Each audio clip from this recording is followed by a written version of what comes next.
In this chapter, I'll show you the spoke tensile strength testing I did at Duke University.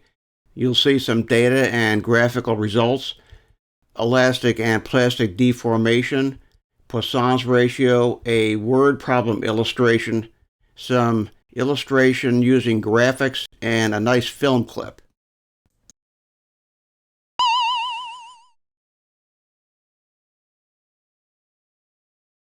With precision we knew could be trusted, spokes tension was carefully adjusted. In the lab load cell, we put them through hell and stretched them till they clean busted. This chapter will explore some testing I did on a variety of spokes using what's called a load cell and the resulting deformation of those spokes under certain load situations. The testing was done in the engineering lab at Duke University, which hosts the Pratt School of Engineering. Shown with me is Michael Blagg, who runs the labs for the School of Engineering, and in the middle, Professor Henry Gavin. Henry is not only an engineering professor, but he's an avid cyclist and rides his bike to and from the campus every day. This is the apparatus I used. It's a Tinius Olson 50 kilonewton strain gauge load cell. This powerful device has an emergency shutoff. On the left, I'm fitting a spoke into the jaws of the load cell, and on the right, attaching the extensiometer to it. This is a close-up of the extensiometer, which will measure the elongation of the spoke when it is stretched. This is the computer that runs the load cell and also records the data. The display here shows you constantly the force being applied, the extension, and the percentage of strain. In this example here, we see that 3,725 newtons have been applied to the spoke being tested. The computer plots a graph so you can see a visual representation of what's happening. I can label this. That's the percent strain. This is the force in newtons, and it's measured times 10 to the fourth. So that line right there that represents 1 is actually 10,000 newtons, or 2,250 pounds. And we're going to zoom in and focus on this area right here. Even though we're representing force on the y-axis, not stress, we still start getting a sense of the elasticity of the spoke here. It appears that between a percent strain of 0.1 and 0.3, looks like we're getting something approximating a straight line. From this graph, the spoke appears to be elastic in that short region. By definition, that means that if we started with a spoke that was, say, 300 millimeters, and we put the amount of tension on it shown in the graph there, it might extend to 301 millimeters. But if I take that tension off, it'll go back to 300. Now let's see what happens if we go beyond this so-called yield point of the spoke and we get into the area of plastic deformation, which extends way out to the right. And then I start with a spoke that's 300 millimeters, and I put a very large force on it and stretch it all the way to 305 millimeters. When I remove that force, it will not go all the way back to 300 millimeters because there will be some permanent stretching of the spoke that will have happened. The computer records voluminous amounts of data of force, displacement in millimeters, and percent strain.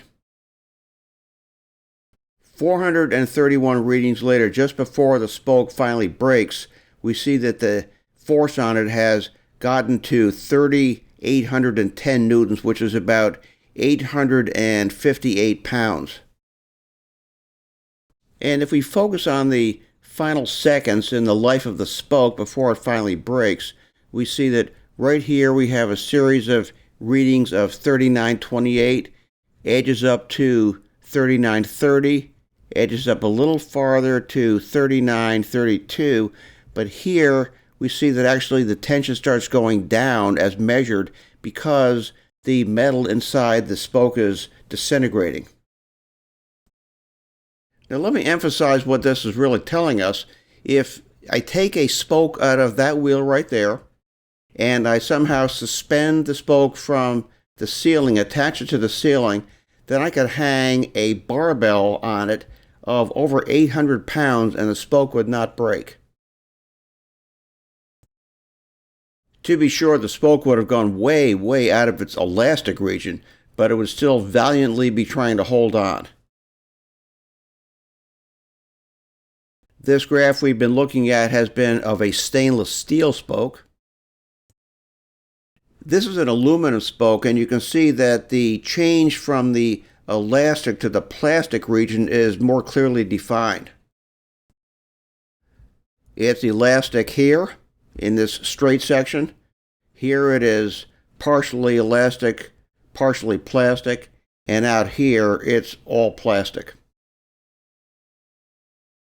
The test spoke was an Industry 9 aluminum alloy spoke. It was a new spoke, started out with a diameter of 2.80 millimeters, which gives us a cross-sectional area of 6.15 square millimeters. Someplace way out to the right on this curve, I have experienced a 23.4% reduction in the cross-sectional area because the spoke has been tensioned way beyond its yield point. Its diameter has decreased to 2.45 millimeters, and its cross-sectional area has decreased to 4.71 square millimeters. Let's look at some graphics to make sure we understand what's going on. Here is a piece of the original spoke showing its length and its diameter.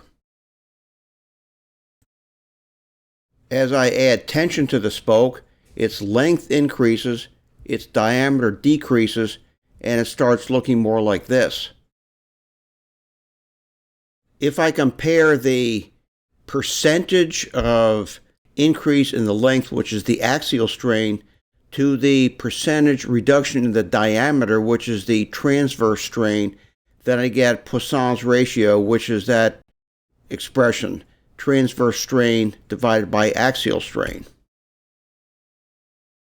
Let's use that relationship to make a prediction in a dreaded word problem. Here is the problem. A wheel is laced up with 280 millimeter aluminum spokes with an initial diameter of 2.80 millimeters. After the wheel is tensioned to 1200 newtons, what will be the approximate diameter of the spoke? Our solution starts with our expression for the elastic modulus, engineering stress divided by engineering strain, and that is sigma over epsilon. Sigma is force divided by area, and epsilon is the percentage change in length. Let's work out some of this over here on the side. My force is given to me, 1200 newtons. My initial cross-sectional area is going to be pi r squared, and that's going to be 3.14 times the radius, which is 1.40 millimeters squared. That works out to 6.15 square millimeters, or 6.15 times 10 to the minus 6th square meters. And my elastic modulus for aluminum, I looked up and I find 70 gigapascals. Rearranging my expression to get the percentage change over on the left and then plugging in the numbers I just figured out, I get this expression, which becomes this when I divide out the numerator, and when I solve that I get 0.0028, which is the axial strain. That means my spoke that started out as 280 millimeters under that force will lengthen to 280 times 1.0028, and that should give me 280.8 millimeters. My Poisson's ratio of transverse strain to axial strain, if I look it up in a table, it's negative 0.33. It's a negative number because as the transverse strain increases, the axial strain decreases. My transverse strain is given by this expression. This will give me the amount of thinning out of the spoke, and if I plug in the numbers I have for the axial strain and the Poisson's ratio, multiply that out, I get a negative 0.00092.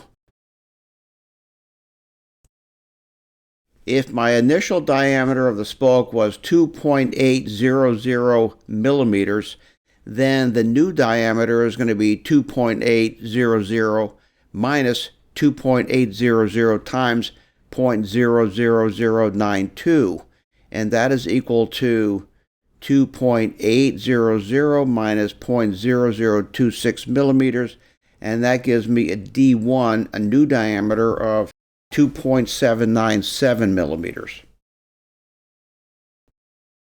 And the point of this was only to show that by using some formulas for the elasticity modulus and Poisson's ratio, it's possible to calculate the relative changes in the length and the diameter of a spoke when it's put under tension. Let's get away from calculations and look at some graphical representation. So here we're looking at a spoke, and if we could look inside the spoke, we would see a very large number of grains of metal, stainless steel, let's say, and they might be arranged more or less like this. And if we looked inside one of those grains of metal, we would see rows of atoms arranged in a crystal lattice. As we stretch the spoke along its length, the atoms get further apart lengthwise, but slightly closer together widthwise. If I now remove the stress that has pulled the spoke lengthwise, if the atoms return to their original configuration, then I will have seen an elastic deformation. I put tension on the spoke and stretch it again, even more than the first time. Remove the stress. If the atoms go back to their original configuration, I have once again elastic deformation. But there's got to be a limit, so if I put a very large amount of tension on the spoke, going to this picture, and then take the stress off the spoke, it doesn't fully return to its original structure, which means we have seen plastic deformation. And we can imagine the atoms rearranging themselves starting from this. Maybe it would look something like this, where we see that the atoms are no longer in exactly the same type of an array that they were before. Think of it this way: as the atoms have been pulled farther apart lengthwise and have moved closer together sideways, they have developed new friends and are no longer interested in returning to the original shape. In its plastic region, if I continue to stretch the spoke, at some point it will break.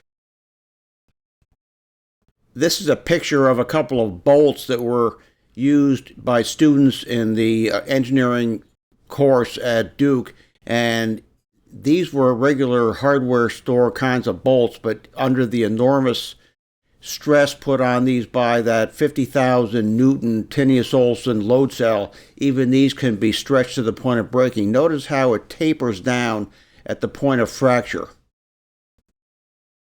Here's another picture that shows the tapering down.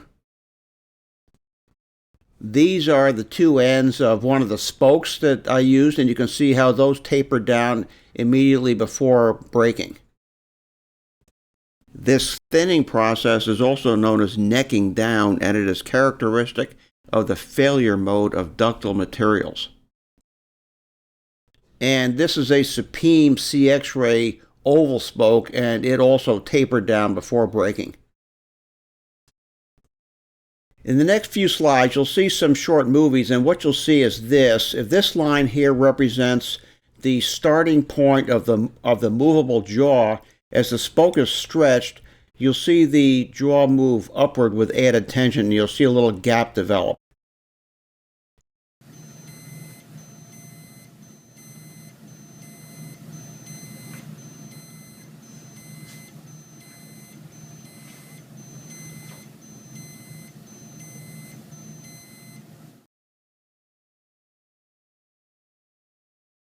A minute later, we see that our original line here is now moved up to that point there. And that was our original straight line where the spoke is elastic. That's the yield point. And now we have gone beyond the yield point up into this plastic region. Let's continue to increase the load.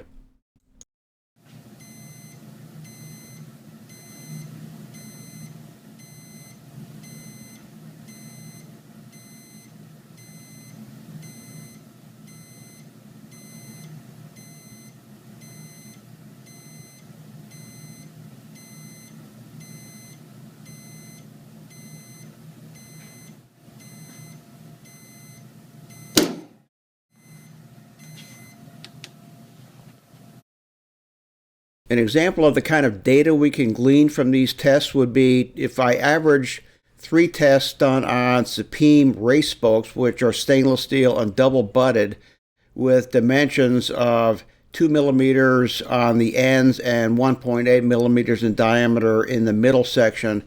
I get a tension at the fracture point of an average of 3,637 newtons, which works out to 371 kilograms of force, or about 818 pounds. Now, very interestingly, this information here comes from the manufacturer, from Supreme, where they list the strength of the middle section, the 1.8 millimeter section, as 1,300 newtons per square millimeter, and I multiply that by the cross-sectional area, I get 3303 newtons. So our experimental value is actually within 9% of that information provided by the manufacturer. This is the first of 4 graphs you'll see. 4 identical spokes stretched to the point of breaking. Here you see the elastic portion, and in the top you see a calculated modulus of elasticity of 187 gigapascals. So that's the first one. 187. Here's a second, 177. This one's 187. And this one's 186. Showing all 4 spokes together, pretty good consistency of the testing. In the upcoming chapters on acceleration, deceleration, and disc brake torque, you'll see some considerable additional analysis on the data collected.